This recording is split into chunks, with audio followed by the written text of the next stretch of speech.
মুক্ত হয়ে গেল দাগি। শাস্তি কাটিয়ে যেমন দাগি আসামি কারাগার থেকে মুক্ত হয়, তেমনি সেন্সরের পরীক্ষা নিরীক্ষা কাটিয়ে দাগি সিনেমা এখন সবার সামনে আসতে প্রস্তুত। 24 মার্চ সিনেমাটি পেয়েছে সেন্সর সার্টিফিকেট। এতে করে ঈদের সিনেমার দৌড়ে এক ধাপ এগিয়ে গেল দাগি।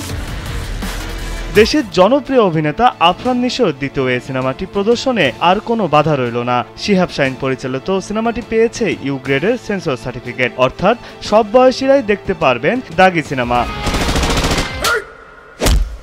এরই মধ্যে প্রকাশ পেয়েছে দাগি সিনেমার টিজার, রোমান্টিক গান, অফিসিয়াল পোস্টার। এইসব দেখে সামাজিক যোগাযোগ মাধ্যমে ভক্ত দর্শকরা উচ্ছ্বাস প্রকাশ করেছেন। সেন্সর সার্টিফিকেট পাওয়ায় সেই আনন্দ আরও বেড়ে গেছে তাদের, কারণ ঈদের দিন থেকে সারা দেশে সিনেমাটি প্রদর্শনে আর কোনো বাধা নেই।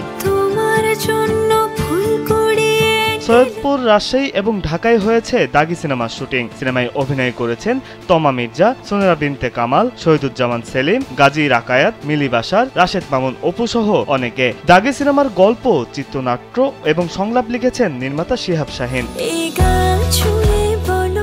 এর আগে সবশেষ নিশোকে দেখা যায় 2023 সালে মুক্তিপ্রাপ্ত রাহেন রাফির পরিচালনায় নির্মিত সিনেমা সুড়ঙ্গতে, যেখানে নিশোর পাশাপাশি অভিনয় করেন তমা মির্জা, শহীদুজ্জামান সেলিম, মোস্তফা মনোয়ার, অশোক ব্যাপারী সহ আরো অনেকে। বিনোদন ডেস্ক, কালবেলা।